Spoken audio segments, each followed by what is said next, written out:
ವೀಕ್ಷಕರೇ, ನೀವಿನ್ನು ನಮ್ಮ ಚಾನೆಲ್ಗೆ ಸಬ್ಸ್ಕ್ರೈಬ್ ಆಗಿಲ್ಲದಿದ್ದರೆ ಸಬ್ಸ್ಕ್ರೈಬ್ ಆಗಿ ಮತ್ತು ಬೆಲ್ ಐಕಾನ್ ಮೇಲೆ ಕ್ಲಿಕ್ ಮಾಡಿ. ಪ್ರತಿ ಹೊಸ ವಿಡಿಯೋ ಬಂದಾಗ ನಿಮಗೆ ತಿಳಿಸಲು ಅನುಕೂಲವಾಗುತ್ತದೆ. ನಮಸ್ಕಾರ. ಇವತ್ತಿನ ನಮ್ಮ ಚರ್ಚಾ ವಿಷಯ ಪ್ಯಾಲೆಸ್ಟೀನ್ ರಾಜ್ಯಕ್ಕೆ ಮಾನ್ಯತೆ ನೀಡುವ ಬಗ್ಗೆ ಫ್ರಾನ್ಸ್ನ ಸಂಭಾವ್ಯ ನಿರ್ಧಾರ. ಹೌದು, ದ ಹಿಂದೂ ಪತ್ರಿಕೆಯ ಒಂದು ಇತ್ತೀಚಿನ ಸಂಪಾದಕೀಯ ಲೇಖನವನ್ನ ಆಧರಿಸಿ ನಾವು ಇದರ ಬಗ್ಗೆ ಸ್ವಲ್ಪ ಆಳವಾಗಿ ನೋಡೋಣ. ಯುಪಿಎಸ್ಸಿ ಪರೀಕ್ಷೆಯಲ್ಲಿ ಯಶಸ್ಸು ಗಳಿಸಲು ಕರೆಂಟ್ ಅಫೇರ್ಸ್ನ ಪ್ರಾವೀಣ್ಯತೆ ಪಡೆಯಿರಿ. ಟಾಪರ್ ಐಎಎಸ್ನೊಂದಿಗೆ ನಿಮ್ಮ ಕನಸನ್ನ ನನಸಾಗಿಸಿ. ನಿಮ್ಮ ಯಶಸ್ಸಿನ ಪಯಣವನ್ನು ಟಾಪರ್ 101ನೊಂದಿಗೆ ಈಗಲೇ ಪ್ರಾರಂಭಿಸಿ. ವರದಿಗಳು ಹೇಳೋ ಹಾಗೆ ಫ್ರಾನ್ಸ್ ಬಹುಶಃ ಸೆಪ್ಟೆಂಬರ್ 2025 ಹೊತ್ತಿಗೆ ಈ ನಿರ್ಧಾರ ತಗೋಬೋದು ಅಂತ. ಈ ನಿರ್ಧಾರದ ಹಿಂದೆ ಲೇಖನ ಹೇಳೋ ಪ್ರಕಾರ ಮುಖ್ಯವಾಗಿ 2 ಕಾರಣಗಳಿವೆ. ಒಂದು, ಇಸ್ರೇಲಿ ಪ್ರಧಾನಿ ನೆತನ್ಯಾಹು ಅವರ ಬಗ್ಗೆ ಅಧ್ಯಕ್ಷ ಮ್ಯಾಕ್ರನ್ಗೆ ಹೆಚ್ಚುತ್ತಿರುವ ಹತಾಶೆ. ಮತ್ತೆ ಇನ್ನೊಂದು ಅಂದ್ರೆ ಗಾಜಾದಲ್ಲಿ ನಡೀತಿರೋ ಯುದ್ಧದ ತೀವ್ರತೆ ಮತ್ತು ಅಲ್ಲಿನ ಪರಿಸ್ಥಿತಿ. ಈಗ ನೋಡಿ, ವಿಶ್ವಸಂಸ್ಥೆಯ 193 ಸದಸ್ಯ ರಾಷ್ಟ್ರಗಳಲ್ಲಿ ಸುಮಾರು 147 ದೇಶಗಳು ಈಗಾಗಲೇ ಪ್ಯಾಲೆಸ್ತೀನನ್ನು ಗುರುತಿಸಿವೆ. ಹೌದು, ಅದರಲ್ಲಿ ಭಾರತ, ಚೀನಾ, ರಷ್ಯಾ ಎಲ್ಲ ಸೇರಿದೆ. ಆದರೆ ಪ್ರಮುಖ ಪಾಶ್ಚಿಮಾತ್ಯ ದೇಶಗಳು ಮಾತ್ರ, ಅಂದ್ರೆ ಈ G7 ತರಹದ ದೇಶಗಳು ಹಿಂಜರ್ತಾ ತೋರಿಸ್ತಾ ಇದ್ವು. ಇಸ್ರೇಲ್ ಜೊತೆಗಿನ ಸಂಬಂಧ ಒಂದು ಕಾರಣ ಇರ್ಬೋದು ಅಲ್ವಾ? ಖಂಡಿತ. 2 ರಾಜ್ಯ ಪರಿಹಾರಕ್ಕೆ ತಾತ್ವಿಕವಾಗಿ ಒಪ್ಪಿದ್ರೂ ಆಕ್ಚುಲಿ ಮಾನ್ಯತೆ ಕೊಡಕ್ಕೆ ಹಿಂದೆ ಮುಂದೆ ನೋಡ್ತಿದ್ರು. ಮುಖ್ಯವಾಗಿ ಅಮೆರಿಕ ಮತ್ತು ಇಸ್ರೇಲ್ನ ವಿರೋಧವನ್ನ ಎದುರಿಸೋಕೆ ಒಂದು ರೀತಿಯ ಅನಾಸಕ್ತಿ ಇತ್ತು. ಆದರೆ ಅಕ್ಟೋಬರ್ 2023ರ ಗಾಜಾ ಯುದ್ಧ ಶುರುವಾದ್ಮೇಲೆ ಪರಿಸ್ಥಿತಿ ಬದಲಾಗಿದೆ ಅನ್ಸುತ್ತೆ. ಹೌದು, ಖಂಡಿತವಾಗ್ಲೂ. ಕಳೆದ ವರ್ಷವೇ ನೋಡಿ, ಸ್ಪೇನ್, ಐರ್ಲೆಂಡ್, ನಾರ್ವೆ, ಸ್ಲೋವೇನಿಯಾ ಈ ದೇಶಗಳೆಲ್ಲ ಪ್ಯಾಲೆಸ್ತೀನ್ನ ಗುರುತಿಸ್ವೆ. ಇದು ಒಂದು ದೊಡ್ಡ ಬದಲಾವಣೆ. ಹಾಗಾದರೆ ಫ್ರಾನ್ಸ್ ಈ ಹೆಜ್ಜೆ ಇಟ್ರೆ G7 ಗುಂಪಿನಲ್ಲಿ ಹೀಗೆ ಮಾಡಿದ ಮೊದಲ ದೇಶ ಆಗುತ್ತಾ? ಹೌದು, ಇದು ಬಹಳ ಮುಖ್ಯವಾದ ಸಂಗತಿ. ತಕ್ಷಣಕ್ಕೆ ಇದರಿಂದ ಶಾಂತಿ ಪ್ರಕ್ರಿಯೆ ಮೇಲೆ ದೊಡ್ಡ ಪರಿಣಾಮ ಆಗದೆ ಇರಬಹುದು, ಆದ್ರೆ ಇದರ ಸಾಂಕೇತಿಕ ಮಹತ್ವ ಇದೆಯಲ್ಲ? ಖಂಡಿತ. ಲೇಖನ ಅದನ್ನೇ ಒತ್ತಿ ಹೇಳುತ್ತೆ. ಇದು ಬರೀ ಸಾಂಕೇತಿಕ ಅಲ್ಲ, ಟೆಲ್ ಅವೀವ್, ವಾಷಿಂಗ್ಟನ್ ಇವರ ವಿರೋಧದ ನಡುವೆಯೂ ಯುರೋಪ್ನ ಪ್ರಮುಖ ದೇಶಗಳು ಪ್ಯಾಲೆಸ್ಟೀನ್ ಪರ ನಿಲ್ಲೋಕೆ ಸಿದ್ಧ ಆಗ್ತಿವೆ ಅನ್ನೋದು. ಇದು ಪಾಶ್ಚಿಮಾತ್ಯ ಧೋರಣೆಯಲ್ಲಿ ಆಗ್ತಿರೋ ಒಂದು ಸ್ಪಷ್ಟ ಬದಲಾವಣೆಯನ್ನ ತೋರಿಸುತ್ತೆ. ಒಂಥರ ಇಸ್ರೇಲ್ ಮೇಲಿನ ಪಾಶ್ಚಿಮಾತ್ಯ ಒಗ್ಗಟ್ಟಿನಲ್ಲಿ ಸಣ್ಣ ಬಿರುಕು ಕಾಣಿಸ್ತಾ ಇದೆ ಅನ್ನೋ ಸೂಚನೆ ಇದು. ಈ ಘೋಷಣೆ ಬರ್ತಿರೋ ಸಮಯ ಕೂಡ ಬಹಳ ನಿರ್ಣಾಯಕವಲ್ಲ.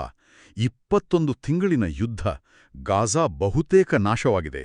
ಹೌದು, ದೃಢಪಟ್ಟ ಸಾವಿನ ಸಂಖ್ಯೆಯೇ 60,000 ದಾಟಿದೆ ಅಂತ ವರದಿಗಳು ಹೇಳ್ತವೆ. ಇದು ಗಾಜಾದ ಒಟ್ಟು ಜನಸಂಖ್ಯೆಯಲ್ಲಿ ಸುಮಾರು 2.5%. ಅಬ್ಬಾ! ಅಷ್ಟೇ ಅಲ್ಲ, ವೆಸ್ಟ್ ಬ್ಯಾಂಕ್ ಕಡೆನೂ ನೋಡಿ. ಅಲ್ಲಿ ಇಸ್ರೇಲಿ ನೆಲೆಸಿಗರು ನಡೆಸ್ತಿರೋ ಹಿಂಸಾಚಾರದಿಂದಾಗಿ 16,000 ಪ್ಯಾಲೆಸ್ತೀನಿಯನ್ನರು ಮನೆ ಮಠ ಕಳೆದುಕೊಂಡು ಸ್ಥಳಾಂತರಗೊಂಡಿದ್ದಾರೆ. ಕೆಲವು ಇಸ್ರೇಲಿ ಸಚಿವರೇ ಗಾಜಾವನ್ನ ಜನಾಂಗೀಯವಾಗಿ ಶುದ್ಧೀಕರಿಸೋದು, ವೆಸ್ಟ್ ಬ್ಯಾಂಕ್ನ ಸ್ವಾಧೀನಪಡಿಸ್ಕೊಳ್ಳೋದು ಈ ಬಗ್ಗೆ ಬಹಿರಂಗವಾಗಿ ಮಾತಾಡಿದ್ದಾರೆ ಅಂತ ಕೂಡ ಲೇಖನದಲ್ಲಿ ಉಲ್ಲೇಖ ಇದೆ. ಹೌದು, ಅದು ಪರಿಸ್ಥಿತಿಯ ಗಂಭೀರತೆಯನ್ನ ತೋರಿಸುತ್ತೆ. ಕಳೆದ ವಾರ ಗಾಜಾದಿಂದ ಬಂದ ಕೆಲವು ಚಿತ್ರಗಳು, ಅಂದ್ರೆ ಹಸಿವಿನಿಂದ, ತೀವ್ರ ಅಪೌಷ್ಟಿಕತೆಯಿಂದ ಬಳಲ್ತಿದ್ದ ಮಕ್ಕಳ ಚಿತ್ರಗಳು ನಿಜಕ್ಕೂ ಜಾಗತಿಕವಾಗಿ ದೊಡ್ಡ ಆಘಾತ ಉಂಟುಮಾಡಿವೆ. ಖಂಡಿತ. ಈ ಅಂತಾರಾಷ್ಟ್ರೀಯ ಒತ್ತಡ ಹೆಚ್ಚಾಗ್ತಿದೆ. ಎಷ್ಟರ ಮಟ್ಟಿಗೆ ಅಂದ್ರೆ ಬ್ರಿಟನ್, ಕೆನಡಾ, ಫ್ರಾನ್ಸ್ನಂತಹ ದೇಶಗಳು ಇವೆಲ್ಲ ಇಸ್ರೇಲ್ನ ಬಹಳ ನಿಕಟ ಮಿತ್ರ ರಾಷ್ಟ್ರಗಳು. ಹೌದು. ಅವರೇ ಒಂದು ಜಂಟಿ ಹೇಳಿಕೆ ಕೊಟ್ಟು ಈ ಮಾನವೀಯ ದುರಂತವನ್ನ ತಕ್ಷಣ ನಿಲ್ಲಿಸಿ ಅಂತ ನೆತನ್ಯಾಹು ಸರ್ಕಾರಕ್ಕೆ ಒತ್ತಾಯ ಮಾಡಿದ್ದಾರೆ. ಈ ಒತ್ತಡಕ್ಕೆ ಮಣಿದು ಇಸ್ರೇಲ್ ತನ್ನ ದಾಳಿಗಳಲ್ಲಿ ಯುದ್ಧತಂತ್ರದ ವಿರಾಮ ಘೋಷಿಸಿದೆ ಅಂತ ಸುದ್ದಿ ಬಂತು. ಘೋಷಿಸಿದೆ. ಆದ್ರೆ ಲೇಖನ ಹೇಳೋ ಹಾಗೆ ಇದು ಸಾಕಾಗಲ್ಲ. ಸರಿ. ಗಾಜಾಗೆ ಬೇಕಾಗಿರೋದು ಬಾಂಬ್, ಶೆಲ್ ದಾಳಿಗಳ ಸಂಪೂರ್ಣ ನಿಲುಗಡೆ ಮತ್ತೆ ಮಾನವೀಯ ನೆರವು ಸರಾಗವಾಗಿ ತಲುಪೋಕೆ ಗಡಿಗಳನ್ನ ತೆರೆಯೋದು. ಲೇಖನ ಒಂದು ಕಡೆ ಹೇಳುತ್ತೆ, ಒತ್ತಡ ಮಾತ್ರ ಇಸ್ರೇಲ್ ಅರ್ಥ ಮಾಡ್ಕೊಡೋ ಭಾಷೆ ಅಂತ. ಹೌದು, ಅಮೆರಿಕಾದಲ್ಲಿ ಒಂದು ವೇಳೆ ಟ್ರಂಪ್ ಆಡಳಿತ ಬಂದ್ರೆ ಆ ಒತ್ತಡ ಕಡಿಮೆ ಆಗ್ಬೋದು. ಹಾಗಾಗಿ ಯುರೋಪ್ ಹೆಚ್ಚು ಜವಾಬ್ದಾರಿ ತಗೋಬೇಕು ಅಂತ ಲೇಖನ ವಾದಿಸುತ್ತೆ. ಇದು ಎಷ್ಟರ ಮಟ್ಟಿಗೆ ವಾಸ್ತವಿಕ? ಅದು ಹೇಳೋದು ಕಷ್ಟ. ಆದರೆ ಲೇಖನದ ವಾದ ಏನಪ್ಪಾ ಅಂದ್ರೆ, ಯುರೋಪಿಯನ್ ದೇಶಗಳು ಒಟ್ಟಾಗಿ ನಿಂತರೆ ಖಂಡಿತ ಒತ್ತಡ ಹೇರಬಹುದು. ಸದ್ಯದ ಪರಿಸ್ಥಿತಿಯನ್ನ ಅಂದ್ರೆ ಈ ಸಾಮೂಹಿಕ ಹತ್ಯೆಗಳು, ವಿನಾಶ, ಸ್ಥಳಾಂತರ ಇದನ್ನೆಲ್ಲ 1948-49ರ ನಕ್ಬಾಗೆ ಹೋಲಿಸಬಹುದು ಅಂತ ಲೇಖನ ಹೇಳುತ್ತೆ. ನಕ್ಬಾ ಅಂದ್ರೆ ಆ ಮಹಾವಿನಾಶ, ಪ್ಯಾಲೆಸ್ತೀನಿಯನ್ನರ ಸಾಮೂಹಿಕ ಸ್ಥಳಾಂತರಕ್ಕೆ ಕಾರಣವಾದ ಘಟನೆ ಅಲ್ವಾ? ಹೌದು, ಅದೇ.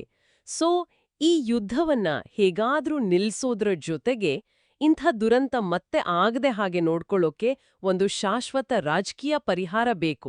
ಆ ಶಾಶ್ವತ ಪರಿಹಾರವೇ 2 ರಾಜ್ಯಗಳ ಪರಿಹಾರ ಅಂತ ಲೇಖನ ಸ್ಪಷ್ಟವಾಗಿ ಹೇಳುತ್ತೆ. ಖಂಡಿತ. ಆ ಪರಿಹಾರದ ಕಡೆಗೆ ಮೊದಲ ಹೆಜ್ಜೆ ಅಂದ್ರೆ ಪ್ಯಾಲೆಸ್ತೀನ್ನ ಸ್ವಾತಂತ್ರ್ಯ, ಅದರ ರಾಜ್ಯತ್ವವನ್ನ ಅಂತಾರಾಷ್ಟ್ರೀಯ ಸಮುದಾಯ, ಮುಖ್ಯವಾಗಿ ಪಾಶ್ಚಿಮಾತ್ಯ ದೇಶಗಳು ಗುರುತಿಸಬೇಕು. ಹಾಗಾದ್ರೆ ಫ್ರಾನ್ಸ್ನ ದೇಶದ ಕ್ರಮ ಸ್ವಲ್ಪ ತಡವಾದರೂ ವಿಶ್ವಸಂಸ್ಥೆಯ ಬಹುಪಾಲು ಸದಸ್ಯರ ನಿಲುವಿನ ಜೊತೆ ಸೇರಿಕೊಳ್ಳುವವನ್ನು ಪ್ರಮುಖ ಹೆಜ್ಜೆ ಅಂತ ಹೇಳಬಹುದು. ಖಂಡಿತವಾಗಿ ಇದು ಕೇವಲ ಸಾಂಕೇತಿಕವಾಗಿ ಉಳಿಬಾರದು, ಬದಲಾಗಿ 2 ರಾಜ್ಯ ಪರಿಹಾರವನ್ನ ವಾಸ್ತವಕ್ಕೆ ತರೋಕೆ ಮತ್ತೆ ಭವಿಷ್ಯದಲ್ಲಿ ಇಂಥ ಮಾನವೀಯ ದುರಂತಗಳು ನಡೆದಂತೆ ತಡೆಯೋಕೆ ನಕ್ಕರ ಕ್ರಮಗಳ ಅಗತ್ಯ ಇದೆ ಅನ್ನೋದನ್ನ ಇದು ಒತ್ತಿ ಹೇಳುತ್ತೆ ಅನ್ನೋದು ಲೇಖನದ ಒಟ್ಟು ಆಶಯ. ಲೇಖನ ಕೊನೆಯಲ್ಲಿ ಇತರ ಪಾಶ್ಚಿಮಾತ್ಯ ದೇಶಗಳು ಫ್ರಾನ್ಸ್ನ ದಾರಿಯನ್ನೇ ಅನುಸರಿಸಬೇಕು ಅಂತ ಸೂಚಿಸುತ್ತೆ. ಆದ್ರೆ ಇಲ್ಲಿ ಒಂದು ಯೋಚನೆ ಮಾಡಬೇಕಾದ ಪ್ರಶ್ನೆ ಉದ್ಭವಿಸುತ್ತೆ. ಏನ್ ಹೇಳಿ? ಅಂದ್ರೆ ಇಷ್ಟು ವರ್ಷಗಳ ಐತಿಹಾಸಿಕ ಹಿಂಜರಿಕೆ ಮತ್ತೆ ಈಗಿನ ಜಾಗತಿಕ ರಾಜಕೀಯದ ಜಂಜಾಟಗಳು, ಇವೆಲ್ಲದರ ಮಧ್ಯ ಈ ಯುರೋಪಿಯನ್ ಮಾನ್ಯತೆಗಳು ನಿಜವಾಗ್ಲೂ 2 ರಾಜ್ಯ ಪರಿಹಾರವನ್ನ ಜಾರಿಗೆ ತರೋಕೆ ಬೇಕಾದಷ್ಟು ಪರಿಣಾಮಕಾರಿ ಒತ್ತಡವನ್ನ ಸೃಷ್ಟಿಸಬಹುದಾ? ಇದು ಬಹುಶಃ ಮುಂದಿನ ದಿನಗಳಲ್ಲಿ ನಮಗೆ ಉತ್ತರ ಸಿಗಬೇಕಾದ ಪ್ರಶ್ನೆ. Thank you, Topper IAS. You made my dreams come true.